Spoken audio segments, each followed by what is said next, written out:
Olá pessoal, estamos aqui para fazer uma aula para vocês de matemática às vésperas da prova de medicina que a UFAC vai oferecer. Sejam todos bem-vindos, aproveitem bem essa aula, a gente vai tratar mais ou menos de 8 tópicos diferentes, então é uma aula bem produtiva para você que vai fazer essa prova, ok? Olá, galera. Então, vamos lá, né? Para mais uma aula de matemática. Teve aí várias aulas no decorrer do ano voltada para a avaliação do Enem e agora nós estamos aí com esse foco na prova de medicina da UFAC, né? Então, nós escolhemos ali questões, né, James, conforme a banca que vai estar aplicando a avaliação cobra para vocês. E esperamos que seja muito proveitoso e você aproveite bastante essa aula. Sem perder tempo, vamos para a resolução, porque você está aqui para isso, né? Aproveitar esse tempo o mais rápido possível, vai notando aí, fazendo as suas anotações, porque é importante isso para você nessa reta final. Vamos lá. Bora lá. Lembrando que a gente não vai abrir mão de forma nenhuma, até porque é muito importante. A banca ela vai focar nas habilidades e competências do Enem, isso tem que ficar muito claro para você. Por isso a gente sempre foca na ideia do top 6. E a gente vai tentar abordar o máximo possível desse top 6 aqui, que é o que mais o Enem está cobrando hoje. Então, vamos lá para a nossa primeira questão aí. Nós pegamos, como o professor falou, a banca que vai aplicar essa avaliação de medicina é a mesma banca que elabora a prova do Enem, né, James? Então, com base nisso, nós entendemos que a pegada das questões vai seguir mais ou menos o mesmo padrão. E aí nós pegamos aqui algumas questões para a gente ver como que se aplica. Uma questão do Enem de 2024 e aí vou ler aqui o enunciado para que a gente possa resolvê-la. Uma indústria faz uma parceria com uma distribuidora de sucos para lançar no mercado 2 tipos de embalagens. Para a fabricação dessas embalagens, a indústria dispõe de folhas de alumínio retangulares de dimensões 10 cm por 20 cm. Cada uma dessas folhas é utilizada para formar a superfície lateral da embalagem, em formato de cilindro circular reto, que posteriormente recebe fundo e tampas circulares. A figura ilustra, dependendo de qual das duas extensões será usada como altura, as duas opções para formar a possível embalagem. Então, nós temos aqui as duas figuras, né, que são as possíveis embalagens que serão usadas, e aí a gente vai para o que a questão pede. Dentre essas duas embalagens, a de maior capacidade apresentará volume em centímetros cúbicos igual a. Então, eu quero saber. Ela vai produzir essas embalagens e eu quero saber qual é a que tem maior capacidade, sendo que as duas têm formatos retangulares, e aí estão as medidas referentes a isso, né, James? É isso mesmo. Olha só. A Laiane acabou de abordar uns pontos interessantíssimos nessa questão e a gente vai estabelecer alguns padrões para resolução, tá bom? Vamos colocar aqui o item número 1. Você sempre que fizer a leitura de uma questão do Enem, você vai ler o comando dela. Dica número 2, dá uma olhada aqui nas imagens que você tem, porque ela vai favorecer para você informações, ela vai trazer informações preciosíssimas, né, Laiane? É isso aí. Então, assim, a professora Laiane e eu, professor James, a gente está trabalhando já há algum tempo com esse tipo de questão. A gente percebe que existem padrões na questão da estrutura do Enem. Quando você faz esse passo a passo, facilita para você entender o contexto. E o contexto, ele quer saber a capacidade dela, Laiane. Ele quer saber o volume dessas duas embalagens.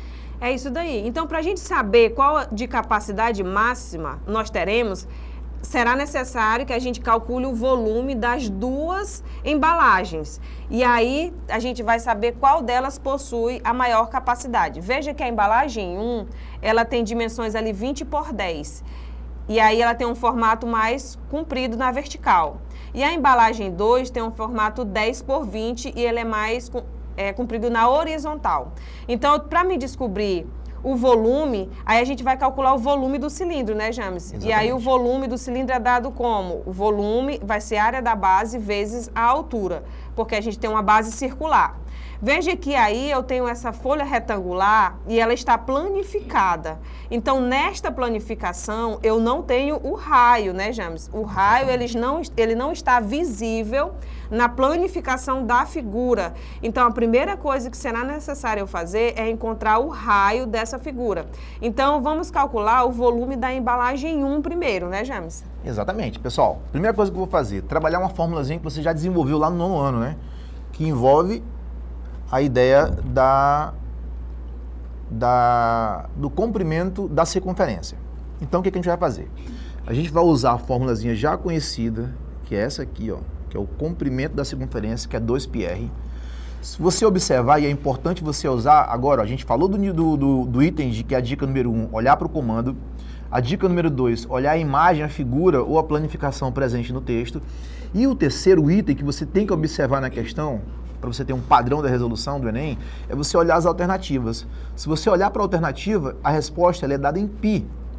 Isso traz uma informação muito relevante para você, estudante, que vai fazer essa prova, porque você não precisa substituir esse valor por 3,14. Você vai manter esse valor de π.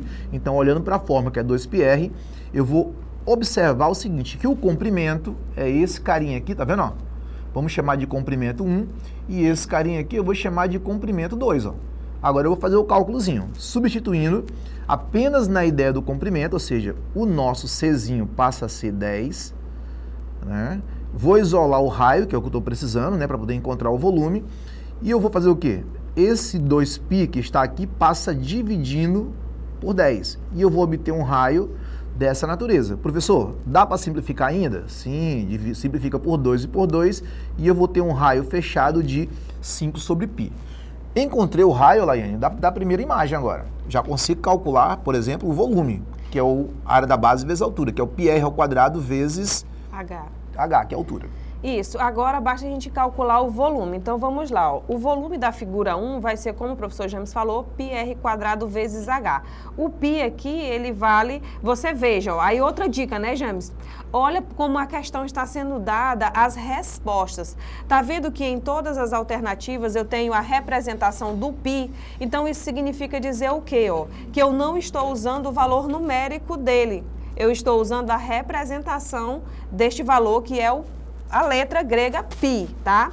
E agora vamos substituir os valores. Então, π fica aqui, e aí a gente tem, quem é o nosso raio aqui, ó? O nosso raio é aquilo que a gente acabou de encontrar, 5 sobre π. Então, fica 5 sobre π ao quadrado vezes a nossa altura, ó. Se você olhar para a figura 1, a altura vale 20 centímetros. Então, substitui por 20. E aí, agora, basta a gente fazer a conta, né, James? Fazendo a conta, ó, então a gente vai ter π. E aí aqui eu tenho, quando eu elevo 5 sobre π ao quadrado, 5 ao quadrado é 25 e π ao quadrado é π vezes π, ou π quadrado é a mesma coisa, né, James? Vezes o 20. Agora eu faço o quê? Agora basta a gente simplificar, ó. Você corta π com π e aí eu vou ter o quê? 25 vezes 20, que vai dar 500 sobre π. Encontramos aqui o volume da nossa primeira embalagem, 500 sobre π. Agora será necessário a gente calcular o volume da nossa segunda embalagem, para fazer a comparação qual deles vai obter o maior volume, né, James?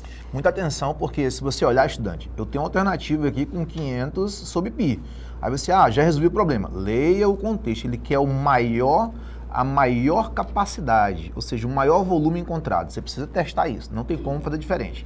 Aí eu vou lá, identifico agora a ideia do comprimento de novo, mesmo processo, né? Só que agora o nosso comprimento, ó, é o C2, né? E ele vale 20, tá vendo? Ó? Ou seja, o nosso C2 que estava aqui, ele passa a ser 20 na totalidade. Vou de novo isolar o valor de R. Tá multiplicando 2π, passa dividindo, simplifica novamente 20 por 2 e eu vou obter o raio 2, né? Que é o raio da segunda figura, é 10 sobre π. Exatamente. Encontramos o raio da segunda figura, agora vamos fazer a mesma coisa, encontrar o volume. E a fórmula é a mesma, πr² vezes h. Mais uma vez, o π a gente não está usando o valor numérico, então eu vou substituir o raio e a altura. O nosso raio encontrado foi 10 sobre π, aqui, ó, 10 sobre π. Substituindo ele aqui no lugar do r vezes o h, e aí a nossa altura aqui, ó, na nossa embalagem 2, 10 centímetros. Agora, fazendo as contas, 10 ao quadrado é 100, π ao quadrado é π vezes o 10. Simplifica mais uma vez π com π, 100 vezes 10 vai dar 1000, então o volume da nossa figura 2, 1000 sobre π.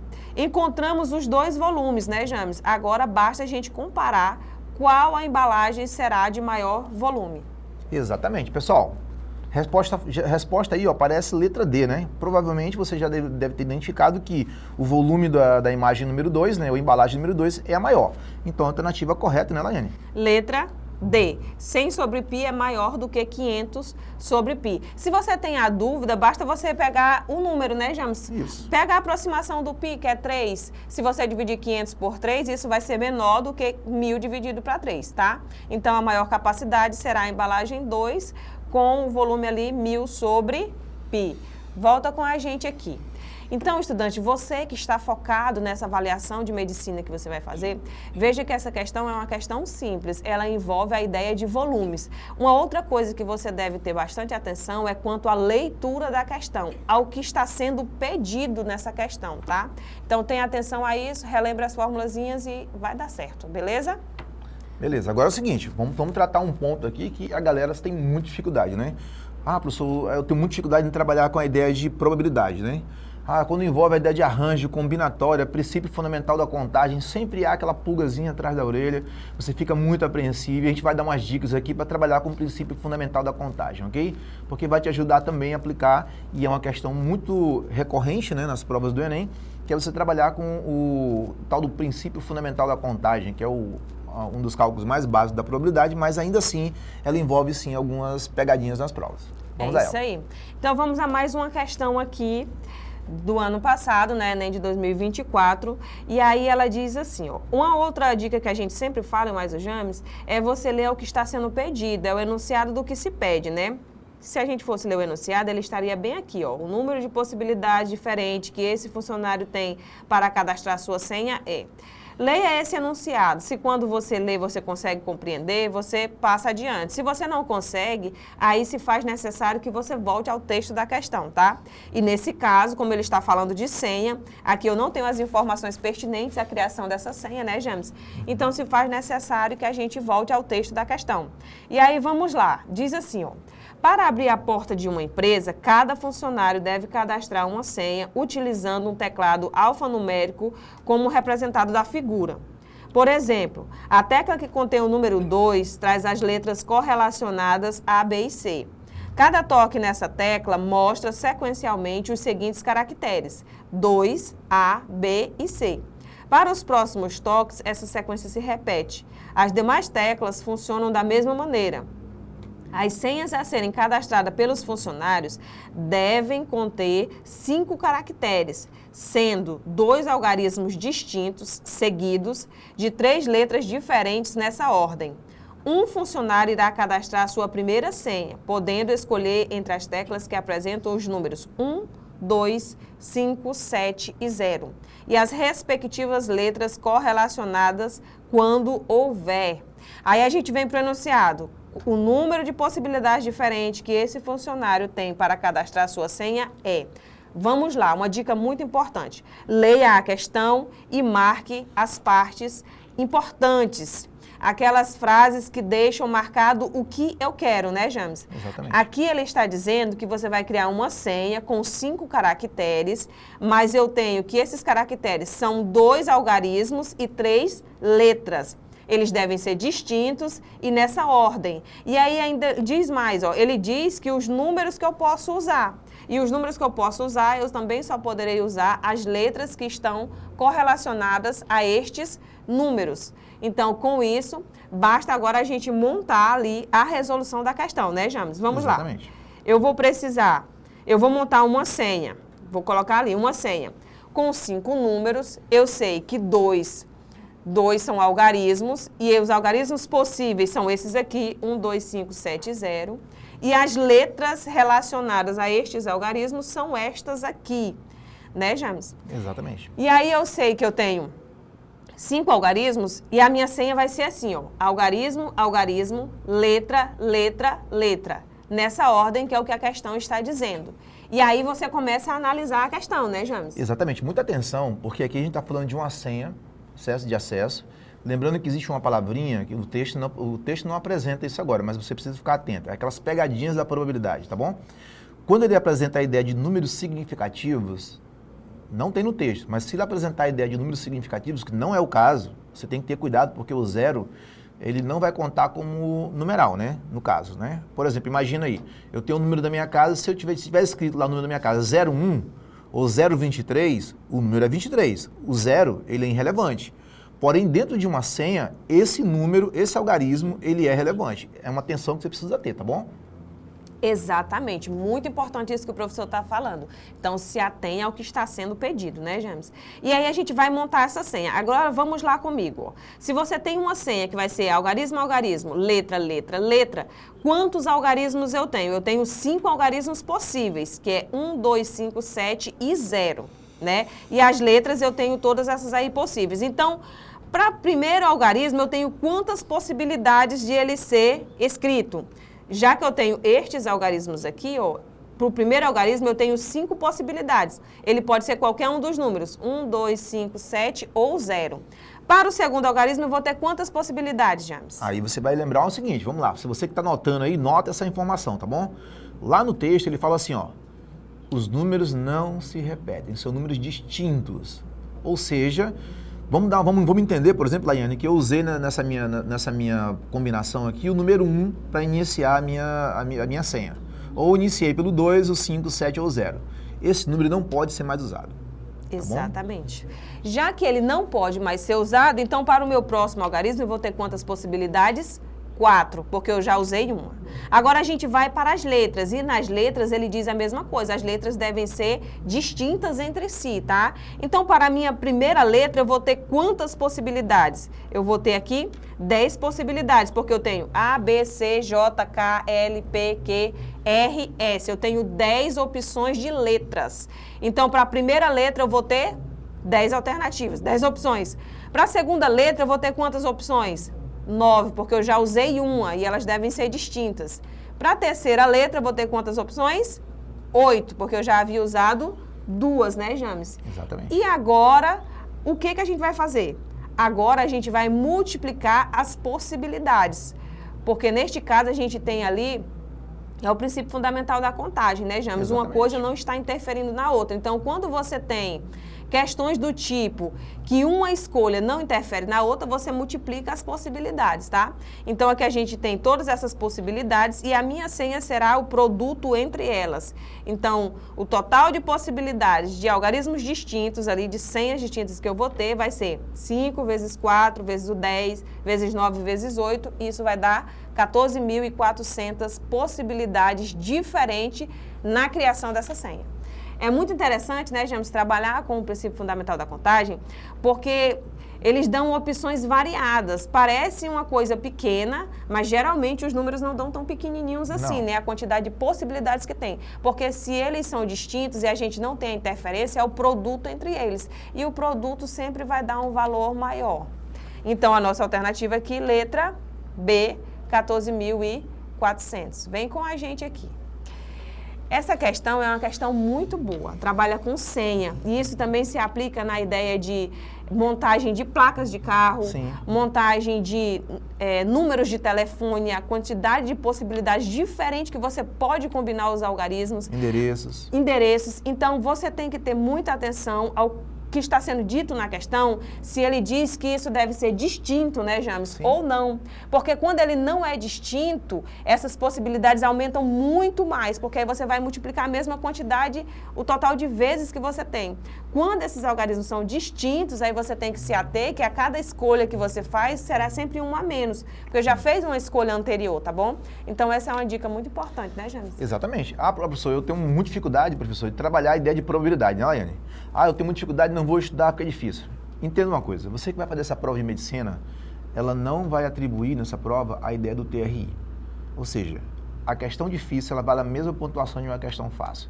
Ou seja, ela foge um pouco daquela rotina que você está acostumado a fazer as provas do Enem, tá bom? Então fique atento, você vai de fato precisar dessa informação. E é importante porque é uma questão que ela é muito recorrente nas provas, né? E como eu falei para você, a gente está escolhendo só a nata aqui do que vai cair no Enem, tá bom? Vamos lá. Bora lá. Vamos para uma próxima questão aqui de 2023, que trabalha essas ideias de medidas de área, lados ali, né? Então, vamos lá à nossa questão, tá? Diz assim a questão, ó. Na planta baixa de um clube, a piscina é representada por um quadrado cuja área real mede 400 metros quadrados. Ao redor dessa piscina será construída uma calçada de largura constante igual a 5 metros. O que eu quero saber, né? Qual é a medida da área em metro quadrado ocupada pela calçada, tá? O que está sendo pedido? A área da calçada. E aí, James? Olha só, gente, olhou o comando, né? Item número 1, olha a imagem e fica de olho nas alternativas, tá bom? As 3 dicas aí. O que a gente vai fazer aqui, Laiane? A gente vai resolver essa questão de 2 maneiras, tá bom? Você vai olhar para a imagem aqui e vai perceber o seguinte, que eu tenho 400 metros quadrados, né, que é a área da piscina. Então, se você olhar direitinho, 400 metros quadrados, essa piscina aqui, ela visualmente, ela representa a ideia de um quadrado, ou seja, L ao quadrado é igual à área, ou seja, ao substituir o lado, né, ao substituir a área, que representa 400, eu vou obter aqui uma raiz quadrada desse camarada, ou seja, ele está em forma de potência, ele vai como raiz, né, para encontrar o lado dessa figura, ou dessa piscina. Raiz quadrada de 400, a gente vai ter aqui um lado de 200 metros. Professor, se esse pedacinho aqui, ó, se cada pedacinho desse da piscina, que representa o lado, vale 20, e é um quadrado, todas as dimensões valem 20, certo? Olha o que ele está dizendo aqui, ó. Ele está dizendo que essa parte interna aqui é um outro quadrado, se você observar direitinho, de lado 5. Confere? Aí o que você vai fazer agora? Eu tenho 2 tipos de resolução. O primeiro é você calcular o que te interessa, né? Que é só a parte de fora. Se eu olhar aqui, ó, essa parte, deixa eu trocar de cor aqui para você entender.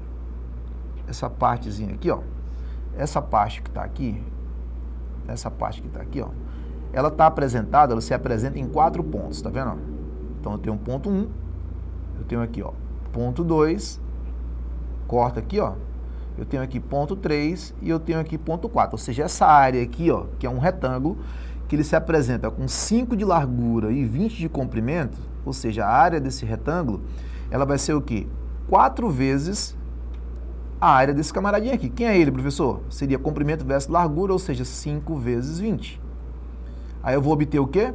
Para esse nosso cálculo, eu vou ter 4 que multiplica 100, isso aqui vai dar 400 metros quadrados, ok? Lembrando que ele quer só a calçada, é uma forma de resolver. Agora, se você observar, aí eu volto lá de novo, vamos pegar uma corzinha vermelha para você entender agora. Eu já calculei essa parte aqui, né? Agora está faltando os quadradinhos, Laiane, ó. Os quadradinhos, esses quadradinhos, laterais, né? Os quadradinhos que sobraram, porque essa parte aqui interna eu já fiz. Quantos quadradinhos eu tenho? Ó? 1, 2, 3, 4 quadradinhos. Aí eu vou lá para a área do quadrilátero, não é isso? Vamos chamar aqui de área 1 e área 2, que a gente vai somar as duas. Eu tenho 4 lados a serem somados, então eu tenho 4 vezes, como se trata de um quadrado, eu vou ter 5 vezes 5, ou L ao quadrado. A gente vai ter aqui 4 vezes 25 e vai obter 100. Gente, quanto é 400 mais 100? 500. Alternativa letra D. Essa é uma maneira de resolver, né? É isso aí. Qual outra maneira que você pode estar utilizando aqui nesse cálculo? Você pode pegar a área total, lembrando que esse primeiro passo aqui não tem jeito, você vai ter que fazer ele, né? Porque eu preciso descobrir qual é o lado da piscina. Aí eu vou lá, um segundo passo bem legal para você resolver essa questão. Você pode, por exemplo, abordar essa questão da seguinte natureza. Calcula a área total. Se eu tenho um 20 aqui nesse pedaço, tenho 5 aqui e tenho 5 aqui, quanto eu tenho de lado? Eu tenho 5 mais 5 dá 10, com mais 20 dá 30. Então eu vou ter um quadrado, vamos chamar assim, ó, vou chamar de área real e eu vou chamar de área total, não é isso? Uhum. Somado ou subtraído, porque agora eu quero subtrair, pela área interna da piscina, tá bom? Pronto, o que é que eu fiz aqui? Eu criei uma formulazinha onde eu vou pegar a área total e vou subtrair daquilo que eu não quero. O que é que eu não quero? A área da piscina, que eu nem preciso calcular porque ele já te dá lá no enunciado, ó, a área da piscina. Olha aqui, pessoal. Aí vamos lá. O que é a área total? A área total, não é isso? Ou a área real, que eu quero calcular, ou da calçada, ela representa o quê? O nosso 30 ao quadrado menos 400, que é a área que ele já estabeleceu no começo, tá bom? Que é a área da piscina. Aí eu faço a continha. 30 ao quadrado vai dar quanto? Vai dar 900. Eu vou subtrair por 400 e vou obter os mesmos 500 metros quadrados. Tá vendo? 2 formas de você abordar essa questão. Muito interessante essa questão.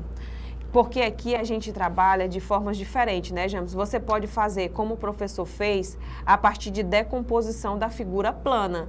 Veja que aí na primeira abordagem ele tirou os quadradinhos das laterais, fez a área do retângulo, depois somou com as laterais. Então, você pode fazer pela decomposição da figura, tirando as partes, ou você pode fazer pela área do todo, ele fez das duas formas distintas. Vem aqui com a gente.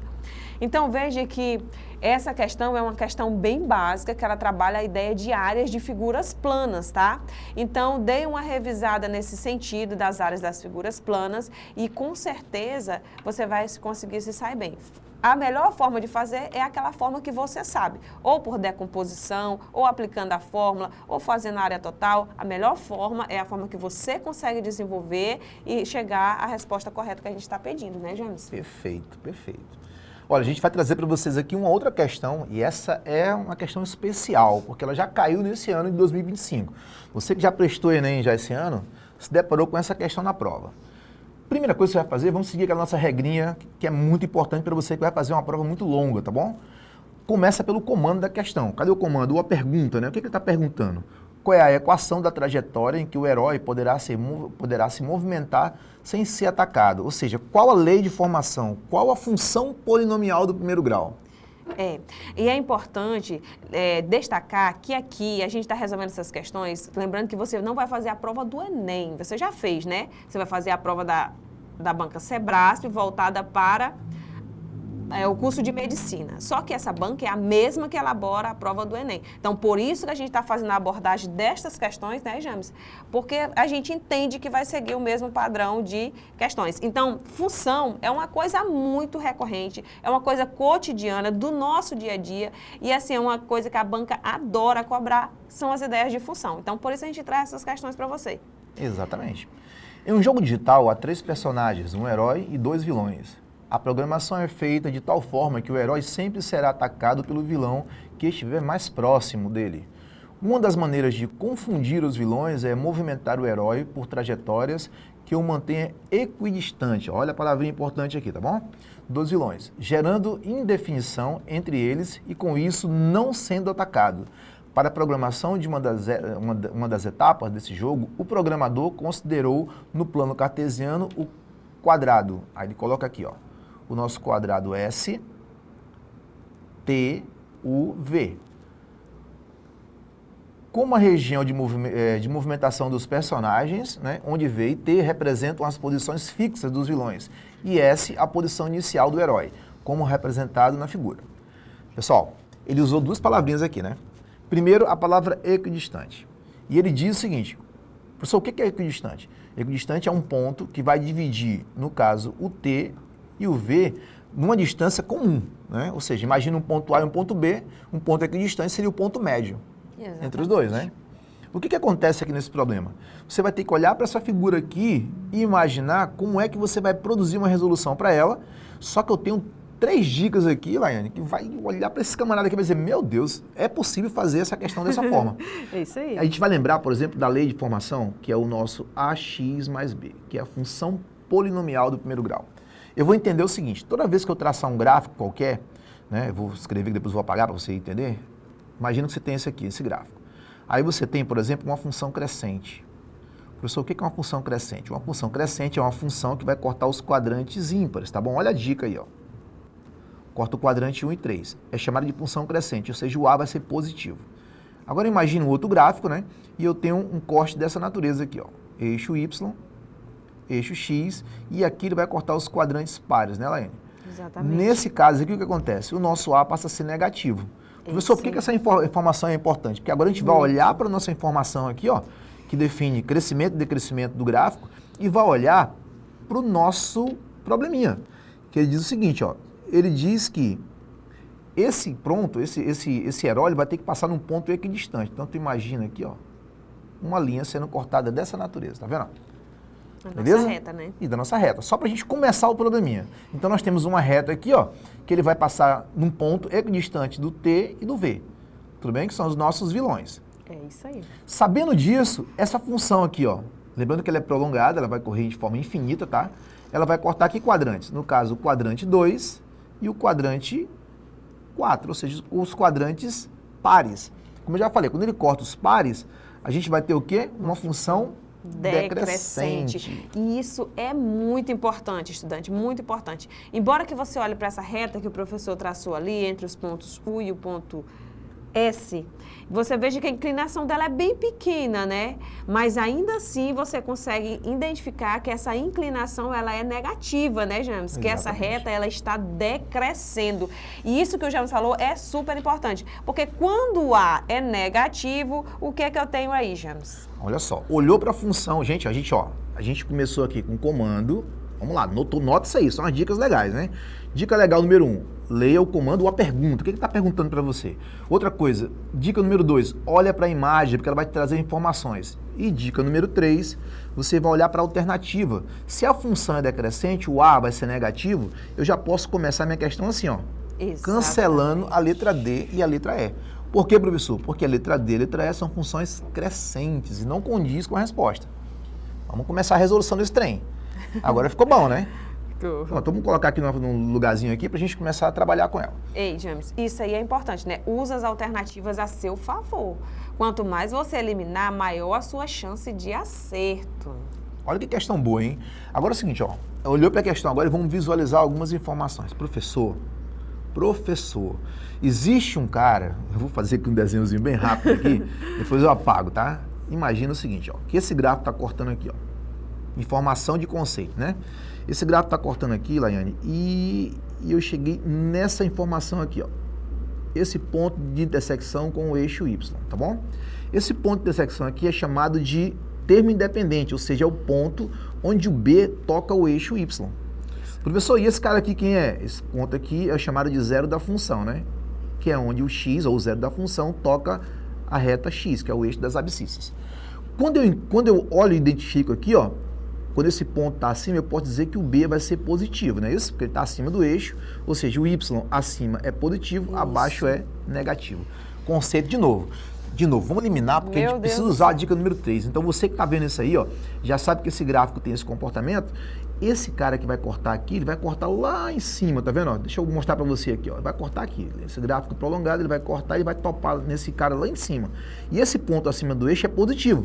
Se você olhar aqui, ó, para a letra B, letra C, desculpa, você vai perceber que o termo independente é menos 20. E não pode ser menos 20, tá vendo? Porque o termo independente, ele vai tocar o eixo Y num ponto positivo, ou seja, está lá na parte superior. Agora, estudante, só restou para a gente a letra A e a letra B. Tá vendo? Como a quantidade que você aumentou a sua chance de acerto, agora você já tem 50% de chance de acertar essa questão. Você eliminou 3 alternativas, né, James? Apenas com o conceito. Então, é importante que você conheça a característica da função. Porque se você conhece essas características, apenas com as definições, as informações ali, você consegue eliminar alternativas. E isso vai lhe dar uma vantagem enorme na resolução da questão. Sem falar o seguinte, que a gente não resolveu nenhum cálculo. A gente olhou para o probleminha, definiu uma reta ali, através de definição de função crescente e decrescente, e o termo independente, né, que é aquele que não vem acompanhado do x, no caso B, ele já atribui para a gente ali uma resolução ou o uso, né, ou desuso de 3 alternativas. É isso aí. Vamos lá. Agora vamos lá, pessoal. Peguei o probleminha agora, aí você numa prova como o Enem, você precisa entender, você precisa ser investigador. É por isso que a Laiane começou a grifar, sublinhar, colocou lá em destaque as palavras principais do texto, né? Muito importante isso que a Laiane falou, tá? Você tem ali uma ideia de detetive, né? Investigação, né? Levantou tudo que é possível de informação. Você também precisa ser um pouco engenheiro. Por que eu falo a palavra de engenheiro? Porque agora você precisa riscar, você precisa montar agora um cenário ideal para você fazer. Exatamente. O que a gente vai fazer agora? A gente tem 2 coordenadas aqui, ó. Lembrando que cada ponto de coordenada representa x e y no gráfico, ok? Agora eu vou traduzir aqui, mais ou menos, você vai identificar onde é que ficam esses pontos aqui, ó. Passando a malha, né? Exatamente. Como é que eu faço isso? Eu faço uma média. Aqui vai ser o 6 e lá vai ser o 2. Vamos colocar aqui de uma forma que você consiga compreender melhor? Dá uma olhadinha aí, ó. Se eu olhar para nossas coordenadas, eu vou verificar que o S tem coordenadas 6 de x e 2 de y, tá vendo? Se eu olhar para o nosso V, ele também dá coordenadas, né? Ele coloca uma coordenada aqui que é 8 de x 6 de V. E 6 de V. Y. Isso, 6 de y. Pronto. A partir dessas informações eu consigo, por exemplo, traçar as outras informações. Professor, aí ficou fácil, né? Porque agora eu tenho um monte de informação que eu posso estar levando aqui para cálculo, ok? E a primeira delas qual é? É encontrar o coeficiente angular. O que a gente vai fazer aqui no problema? A gente vai encontrar o coeficiente angular através da variação. Professor, como é que eu faço isso, professor? Eu tenho informações relevantes aqui, ó. Por exemplo, se eu olhar para essa tabelinha aqui, ó, para essa tabelinha, para esse quadradinho aqui embaixo, tá vendo? Eu vou deixar ele bem em destaque para você entender aqui, ó. Eu vou trabalhar com a ideia da tangente. Professor, o que é a tangente? Tangente é coca, pessoal. Tangente é coca. Como assim, professor? Tangente vai ser cateto oposto sobre cateto adjacente, tá bom? Como assim, professor? Eu vou trabalhar a variação aqui, ó, de delta y sobre delta x, ó. Tudo bem? É isso que ele está dizendo aqui na tangente é coca. Ou seja, delta y sobre delta x. Como é que fica essa informação? Eu vou ter aqui, ó, o nosso x de b, y de b, aqui eu tenho x de a e y de a, e eu vou substituir na variação aqui, ó, ou seja, final, que é 8, né? Que é 8. Ah, tá usando o triângulo de cima, né? Isso aqui. É. Tá usando, 8, tá certo. 8 e 2, tá vendo? 8 e 2. A variação dos dois. Professor, posso fazer direto? Pode. Você pode muito bem já fazer esse cálculo direto. Vou colocar até direto aqui para você entender, ó. Qual é a variação que eu tenho? Eu tenho a variação de y aqui, que vai ser o quê? Isso. Ele atribui 8, ele está usando V, né? É. Como triângulo. Pera aí, deixa eu ver qual é o gráfico que ele está utilizando aqui para ficar claro para você. Eu vou até voltar agora, porque eu vou atribuir esse triângulozinho aqui, para a gente não fugir, tá bom? Dá uma olhadinha aqui no ponto 6, né, que é o ponto de máxima aqui, e olha aqui o ponto 2. Pronto, fica mais fácil para você. A variação entre 6 e 2, que é o nosso delta y, vai dar 4, ok? E a variação entre 8 e 6, ó, vai dar 2. Tranquilo? Então eu vou ter aqui uma variação ou um coeficiente angular. Acho que tá... Me equivoquei aqui, né? Me equivoquei aqui. Tá, vamos lá, deixa eu voltar aqui. Se eu olhar a variação aqui de 8 para 2, ele usou todo esse... Isso. A variação dele vai dar de 8 para 2... 6. 6, né? Então vai dar 6 em cima. E de 4 para 6, ó. De 4 para 6, eu vou obter 3, no caso, menos 3, não é isso? Faz a divisão, menos 2, menos 2, menos 2, menos 2, menos 2. 6 dividido por 2 vai dar 3. Esse é o nosso coeficiente, tá bom? Encontrado o coeficiente angular, a gente vai lá para a ideia do ioiô michoxô, né? Eu sou o que é o ioiô michoxô? A gente vai olhar para o nosso gráfico aqui, ó, e vai identificar um ponto comum dele, né? Tudo bem? Identifica um ponto comum. Eu posso trabalhar aqui uma relação que é importante. Por exemplo, eu vou usar aqui um ioiô michoxô, que é uma formulazinha dessa natureza aqui, ó. Ioiô michoxô, que é a variação deles. Vou escolher uma coordenada, né? No caso aqui, foi escolhida a coordenada que é conhecida da gente, né? Que é o 6 e o 2, certo? Tá aqui, ó. Isso, 6 e 2. Por que essa coordenada, professor? Poderia ser essa ou essa. Porque esses dois pontos, eles passam pela reta. Pertencem à reta. Pertencem E você à tem reta. que pegar uma coordenada que pertença à reta, já que você está querendo encontrar a equação da reta. Nesse gráfico, você tem outra coordenada visível, que é a 8, 6 lá. Só que essa coordenada, ela não pertence a esta reta, tá? Então, se você está procurando a equação da reta, a coordenada deve pertencer a esta reta, tá bom? A gente está fazendo aqui, ó, só para você entender. Por exemplo, você precisa lembrar que essa prova aqui é uma prova de bolso, né? Eu não posso falar meu chavão aqui, então vamos para uma prova de bolso. Como é que é uma prova de bolso, professor? É uma prova para você resolver para você. O que vai lá para o avaliador é o gabarito. Se você olhar aqui, ó, eu fiz um monte de cálculo aqui, até coloquei duas abordagens, essa abordagem aqui, inclusive ela não está ok, né? Eu coloquei duas abordagens aqui e a gente estava procurando o quê? O coeficiente angular. E ele já tinha, tá vendo? Ó? Nem precisava fazer esse cálculo, já que você fez a eliminação das alternativas. Mas a gente comprova com cálculo aqui através do M, né? Que o M é o A também, que é o coeficiente angular. E a gente já pode ir lá para o ioiô michoxô. Substituir agora no ponto que eu escolhi, que é 6 de x e 2 de y. Nesse caso vai ser o x0 e y0. E substituindo o y vale 2.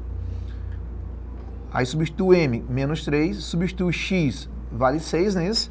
E faz o chuveirinho aqui, né, Laiane? Isso, distribui, né? Isso. Aí vai ficar menos 3x mais 18, não é isso? Esse 2 que está negativo passa para o outro lado, ó. Positivo. Aí vai ficar 18 mais 2, vai dar 20. Alternativa correta, letra A. Letra... Não, letra A. Letra A. Letra A, desconfigurou aqui, Desconfigurou na hora da marcação, tá? Vamos botar Letra A. Alternativa correta, letra A. Tudo bem? Tranquilo? Então, vem aqui com a gente. Essa questão é uma questão de função do primeiro grau ali. Você encontra a equação da reta e tal. Então, aquilo que eu falei. É importante você conhecer as características. Como eu chego nesse coeficiente angular? Olhando graficamente, que representação eu tenho para isso, quando ele toca no eixo X, quando ele toca no eixo Y, o que isso me diz com relação ao gráfico, tá? Então, é importante que você se atenha também a essas informações, porque como a gente fez no processo de resolução dessa questão, se você conhece essas características, se você conhece a definição da função, seja ela de primeiro, segundo grau, exponencial, a função logarítmica, você consegue fazer muita coisa apenas com essas características. Eliminar alternativas e algumas vezes, né, James, você resolve a questão somente analisando, sem que seja necessário você fazer nenhum cálculo algébrico, tá? Então, isso também é importante. Isso. Vamos lá para mais uma questãozinha aqui que o James adora. Nossa! Regra de 3, e aí regra de 3 composta, que é um processo um pouquinho mais elaborado, mas também é uma questão que essa banca gosta de cobrar e é importante que você saiba resolver. Então, vamos lá para mais uma questão aqui deste ano já, uma questão quentinha, tá? Vamos à questão. Diz assim, ó, uma fábrica de tijolos ecológicos com 3 funcionários, cada um trabalhando 6 horas diária, produz 720 unidades por dia. Para atender ao crescimento da demanda por esse tipo de tijolo, essa fábrica passou a ter 5 funcionários, cada um trabalhando 9 horas por dia, aumentando assim sua capacidade de produção. Todos os funcionários produzem igual quantidade de tijolos a cada hora, independente de trabalharem 6 ou 9 horas diárias. Aí o que eu quero? Ó, o número de tijolos fabricados diariamente após o aumento da capacidade de produção é o que nós temos aqui. Nós temos uma produção de tijolos, eu tenho 3 funcionários que estão trabalhando 6 horas diárias e produzindo 720 unidades de tijolos por dia. E aí ele diz o quê? Que eu vou aumentar esses funcionários para 5 e vou aumentar a minha quantidade de horas ali, passarão a trabalhar 9 horas por dia ao invés de 6, e eu quero saber qual vai ser o aumento nessa produção de tijolos, né, James? Exatamente. E aí vamos lá para a dica mágica do James. Ai, meu Deus, professor, vem comigo aqui, vem comigo aqui. Você está a vida inteira estudando questões de regra de 3 simples e composta. E agora eu vou dar uma dica de ouro para você. Essa dica que vai ser apresentada aqui, que é a dica, a regra do mais e a regra do menos, né, que é uma dica que a gente vai usar aqui, você, estudante, pode usar em qualquer questão de regra de 3, tá bom? E eu não estou trazendo uma questão qualquer, eu estou trazendo uma questão que já caiu esse ano. Comprovadamente, se você assistiu às nossas lives, você também se deu muito bem nessa prova, tá bom? E eu vou reforçar essa dica agora para resolver a regra de 3 composta, tá bom? Vem comigo aqui, ó. Primeira coisa que você vai fazer, você vai montar as grandezas, ok? O que eu tenho aqui de grandeza? Eu tenho a ideia de funcionários como grandeza, eu tenho a ideia de horas por dia como grandeza e tenho a ideia de unidades sendo trabalhadas por dia aqui. Então, tenho 3 unidades recorrentes no problema. Passa a ser uma regra de 3 composta, né? Aí eu começo a montar aqui essa regra de 3. Para funcionários eu tenho 3, horas por dia eu tenho 6, né? E ele produz 720 unidades, ok? Por dia. Aí eu vou lá para o item número 2, né? Para atender o crescimento da demanda, esse tipo de tijolo, essa fábrica passou a ter 5 funcionários, trabalhar 9 horas por dia, e ele quer saber qual a quantidade de unidades que ele vai obter. Professor, até aqui não tem nada diferente daquilo que você aprendeu na escola ou com o seu professor. Agora vem a dica de ouro, né, Laiane? Que ele vai pegar qualquer questão de Enem que envolve a regra de 3 simples ou composta e vai resolver. Ó. A gente vai usar aqui, ó, a regra do mais e a regra do menos, tá bom? O que seria a regra do mais e a regra do menos? Quando aparecer o mais, você vai entender já durante o processo, eu vou simplesmente utilizar o maior em cima. E quando aparecer o menos, eu vou utilizar o menor em cima. Então, grave essa informação, dica de ouro, uma dica legal para você notar. Nota no seu caderno aí. Mais, maior em cima, menos o menor em cima, tá bom? Então, como é que eu começo o processo, Laiane? Eu começo grifando aqui, ó, o que é relevante, né? Que é a pergunta. Exatamente. Sempre. Olhou para a perguntinha onde aparece o X, não importa se o X está em cima ou embaixo, tá bom? Não importa se a pergunta está vindo em cima ou embaixo. você vai sempre organizar assim, ó. Começa com o x é igual. X é igual a quem? No caso aqui, 720. Não importa o valor que apareça, você começa sempre assim. Então, vamos chamar de primeiro passo, tá bom? Aí eu vou lá, ó, no segundo passo. Eu vou agora analisar item por item. Eu vou olhar para o primeiro item. Qual o primeiro item a ser analisado? Eu estou olhando para o item agora, horas por dia. Como assim, professor? Eu tenho que me perguntar o seguinte. Se trabalhando 6 horas por dia, eu produzo 700 unidades, esquece do restante, tá bom? Você vai fazer uma análise bem individual. Se eu trabalhando 6 horas por dia, eu consigo produzir 720 unidades, trabalhando 9 horas, eu vou produzir mais ou menos unidade? É uma pergunta que você tem que se fazer. Exatamente. Não é isso? Aí a Laiane vai dar a resposta agora. Se ele tem mais horas, ele vai produzir? Mais tijolos. Mais tijolos. Aí eu vou fazer o quê? Ó, regrinha do mais, professor. Ou seja, o maior vem para cima na fração, né? E o menor vem para baixo, tá bom? Ah, professor, e aquela história da seta que sobe, seta que desce? Não, você já tem a dica do prof aqui. Tudo. Você já tem a dica aqui, tá bom?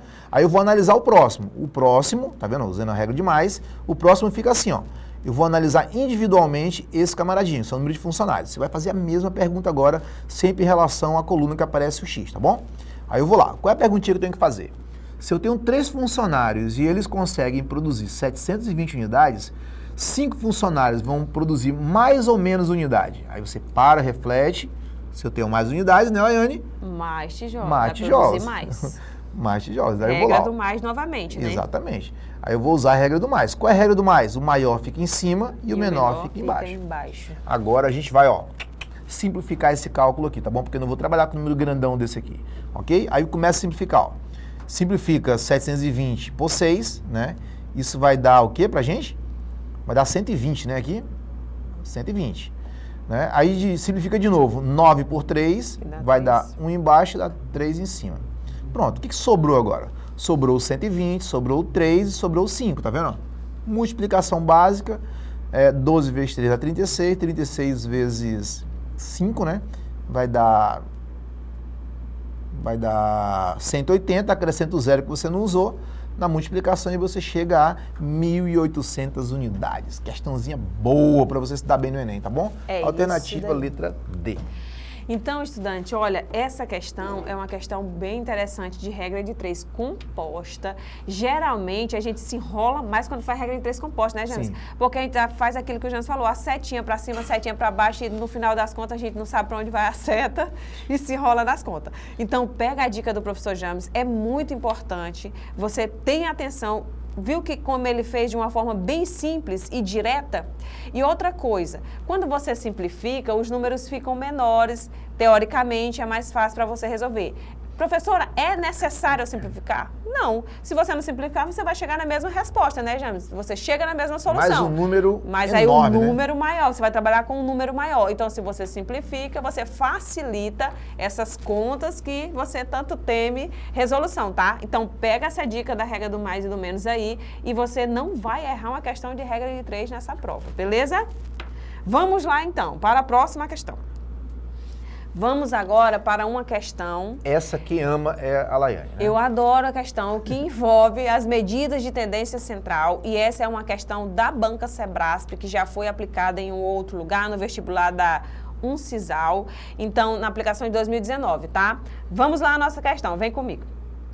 Essa questão de medidas de tendência central, vamos lá aquela dica que eu dei, vamos para o enunciado que eu quero da questão, ele diz assim, ó.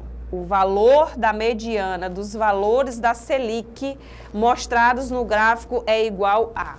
Quando eu leio essa questão, eu já sei o que eu quero. Eu quero a mediana dos valores da Selic.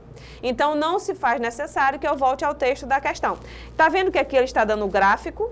Sempre que uma questão aparece um gráfico, esse gráfico ele não está ali só para enfeitar a questão não, tá? Ele deve ser usado, na maior parte das vezes a resposta está ali contextualizada nesses dados e você tem que saber fazer esta interpretação da questão, tá? Mediana, dica legal para você, nunca mais você vai fazer daquela forma convencional. O que o nosso professor fala?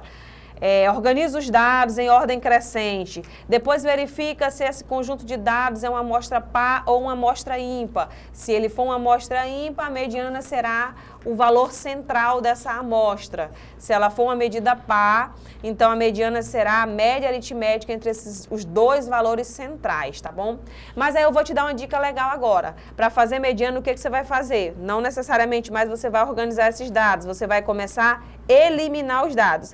Veja que aqui eu tenho quantos? 1, 2, 3, 4, 5, 6, 7, 8, 9, 10. Eu tenho 10 dados aqui nesse gráfico, então eu sei que essa amostra é uma amostra par de elementos. Eu já sei que a minha mediana vai sobrar 2 termos centrais ali e eu vou ter que fazer a média aritmética desses valores.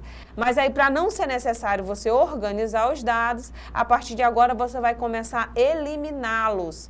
Como assim, professora? Você vai eliminar os termos maior e menor até que sobre somente aquilo que você está procurando, tá bom?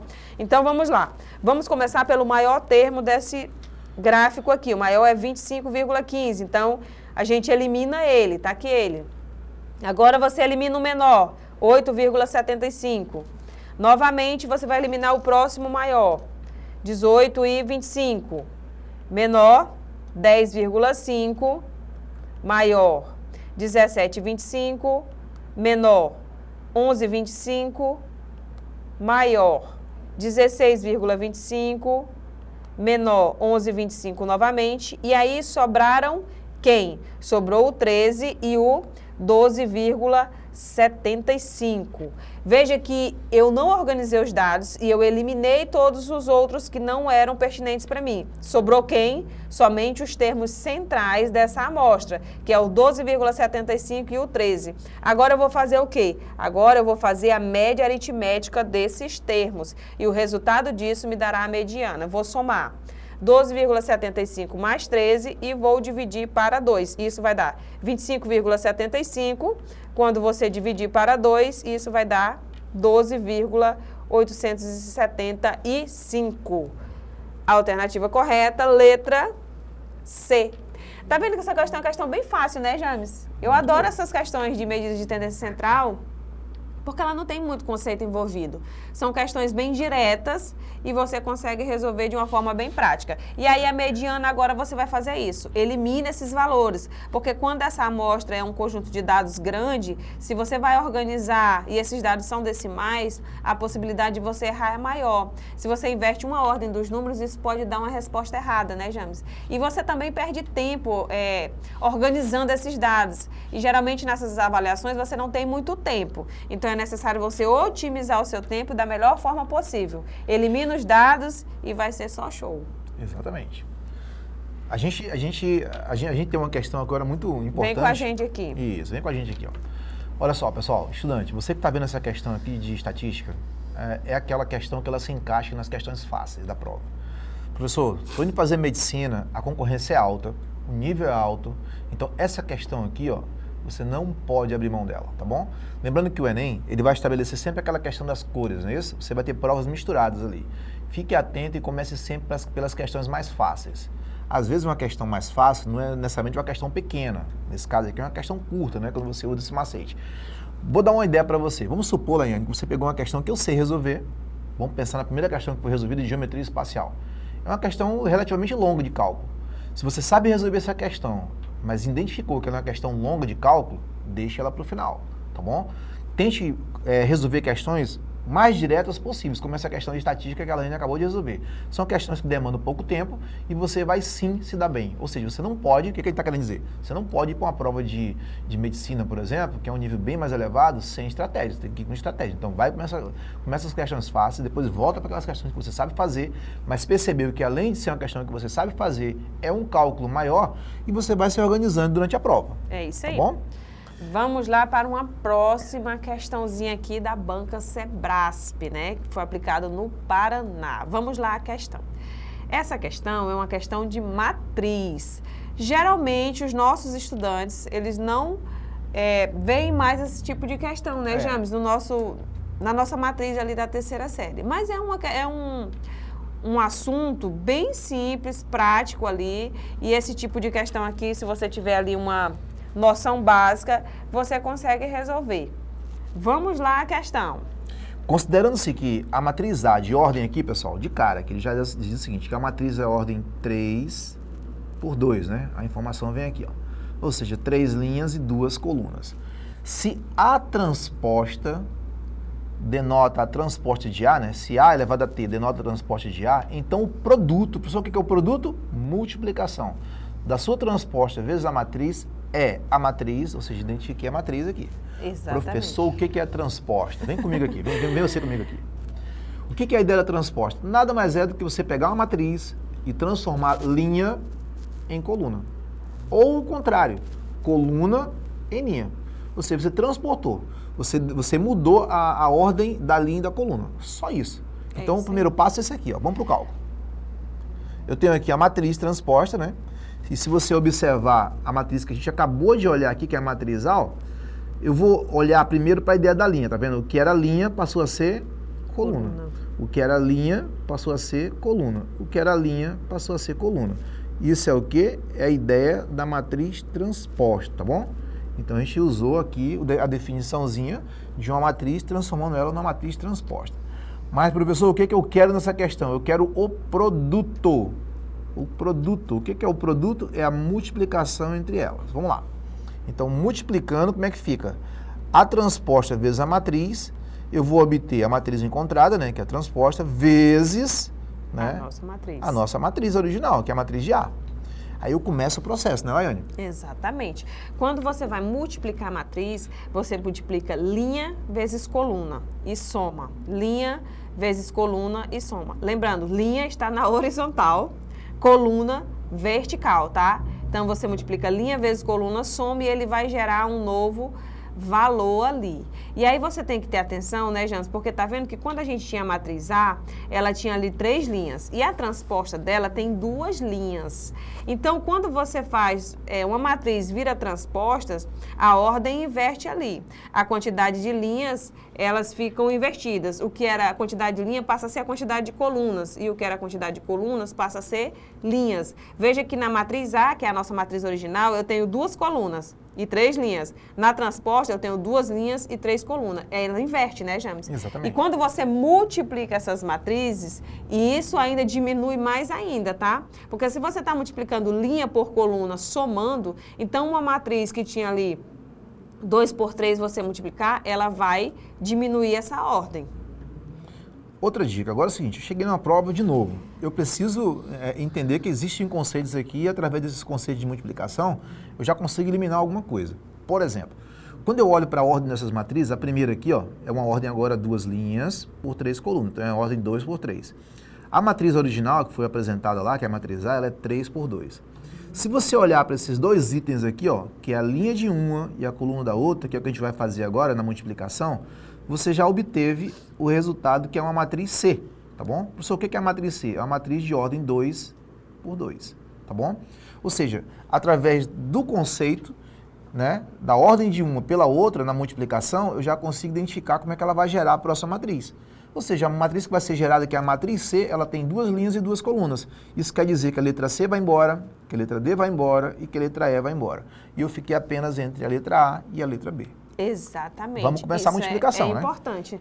Na multiplicação, né, James? Porque quando você multiplica 2 matrizes para gerar uma terceira, nesse caso aqui, o James está chamando ela de matriz C, aí veja, ó, que a ordem da matriz C, da matriz que será gerada, será a quantidade de linhas de uma pela coluna de outra. Então, isso já te diz muita coisa e você consegue eliminar alternativas, né, James? Exatamente. A ordem da nova matriz que será gerada vai ser uma matriz que tem a mesma quantidade de linhas da original pela coluna da que você está multiplicando. Isso aí, ó, já eliminamos 3 alternativas. Agora vamos lá multiplicar linha por coluna e ver o que isso vai dar. Vamos lá.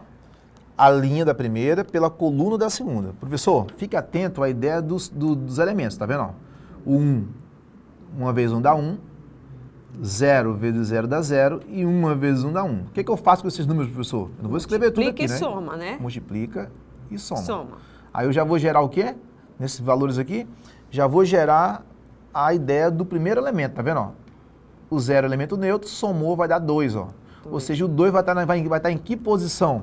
Vai estar na posição A1. A1. Cadê a posição A1 lá na matriz, ó? Olha aí.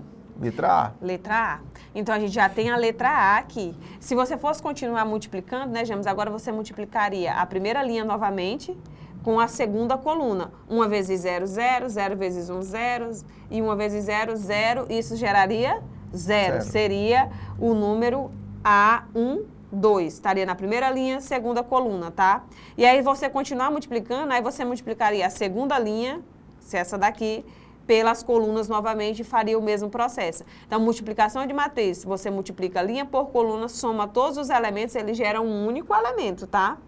Parece um pouco confuso, mas é assim que funciona o processo. Então, quando você multiplica todos e soma, isso gera um único elemento. E aí você vai gerando a nova matriz aqui, que foi aquela que a gente acabou de encontrar, a alternativa letra A. Então, estudante, vem com a gente. Dá uma olhada em matrizes, porque isso também está na matriz que será cobrada pela Banca Sebrasp. Esse assunto também está lá. E como é um assunto menos usual, é importante que você revise esse conceito. Ainda dá tempo, a avaliação está bem aí já, mas dá tempo você fazer ainda uma revisãozinha e fixar o assunto aí. Não é isso? Agora, uma outra questãozinha da Banca Sebrasp, que é a banca do vestibular de medicina. Nós já estamos quase finalizando, né, James? Quase. Uma questãozinha show de bola que envolve volume. Vem com a gente para resolver essa questão. Bora lá. Diz assim, ó. A parte interna das taças usadas em um restaurante são cones circulares retos. O raio da base desses cones mede 3 centímetros e a altura desses cones 15 centímetros. O proprietário desse restaurante deseja substituir as taças por corpos cilíndricos circulares retos, mas que possuam a mesma capacidade das taças. As figuras a seguir ilustram as taças do restaurante e as medidas da parte interna dos copos. Se o raio da circunferência interna do copo mede 2,5 centímetros, então, para que ele possua a mesma capacidade de taça, se a altura H deverá ser igual a... Essa questão é muito boa, gente. O que a gente está envolvendo aqui? Está envolvendo uma figura que tem o formato de um cone, que é a taça, e uma figura circular que tem o formato de um cilindro, que é um copo. E aí ele está dizendo o quê? Que ele vai substituir essa taça por esse copo, mas ele quer que esse copo tenha a mesma capacidade que a taça. Então, eu devo fazer o quê? Se eu sei que eles devem ter a mesma capacidade, que significa volume, né, James? Exatamente. Que eles tenham a mesma capacidade de volume ali, caibam a mesma quantidade, o que eu devo fazer? Eu devo igualar esses volumes, tá? Então, eu vou igualar o volume do meu cone, que será dado por área da base vezes a altura, 1/3 da área da base vezes a altura, né, James? Porque o volume do cone, ele é 1/3 do volume do cilindro. Então, eu vou igualar o volume do cone, 1/3 da área da base vezes a altura, ao volume do cilindro, que é área da base vezes a altura. Nesse caso, πr² vezes h, porque a base é uma circunferência. Exatamente, olha aí, ó. E agora? Agora a gente vai fazer o seguinte, a gente vai usar exatamente o que a Laiane falou. Se é a mesma capacidade, ou seja, o mesmo volume, o volume do V1... Tem que ser igual ao volume do tem que ser V2. igual ao V2. E agora é só substituir os valores aí, né, James? Exatamente. E aqui, ó, aqui ele está dando... Veja as alternativas. Todos os valores são numéricos. Significa que ele está usando o valor de π. Isso. Esse valor de 3,14 ali. Olha só, fica uma dica para vocês, ó. Na prova, se você usar π3, π valendo 3, você não vai ter problema, tá bom? Os números, você pode perceber que eles não são próximos, ou seja, você não vai ter nenhum prejuízo em relação a 0,14, que são as casas decimais. Porém, nessa questão aqui, ó, eu consigo fazer esse cálculo direto. Por exemplo, V1 igual a V2, eu vou substituir agora, só vou inverter aqui, porque eu quero H, né? E eu vou ter o quê? Eu vou ter uma ideia de 1/3. Vezes 3,14. O valor π, né? π, eu nem vou mexer nesse π. Por quê, professor, que eu não vou fazer? Porque eles são iguais e quando eu tenho igualdade, né, de termos na horizontal, eu posso simplificar. Então, eu posso mandar embora só na simplificação. Vezes aí eu vou o ter, nosso R. eu vou chamar de R1, tá bom? Só para direcionar. Vezes Vezes H. a altura 1. Tudo isso é igual a π, vou chamar de R2 e vou chamar de Hzão, porque eu estou atrás desse cara aqui agora. Exatamente. Agora substitui os valores, né, James? Que você já tem. Você tem que o raio do cone aí mede 3 centímetros. Então, o raio do volume 1 será 3. E aí você vai substituir aí, 1/3 vezes π. Isso. Aí, Laiane, só para a gente diminuir o cálculo, né? Ah, professor, mas o π não é igual? Eles não estão na horizontal, então eu posso mandar ele embora já, ó. Já vou diminuir meu cálculo.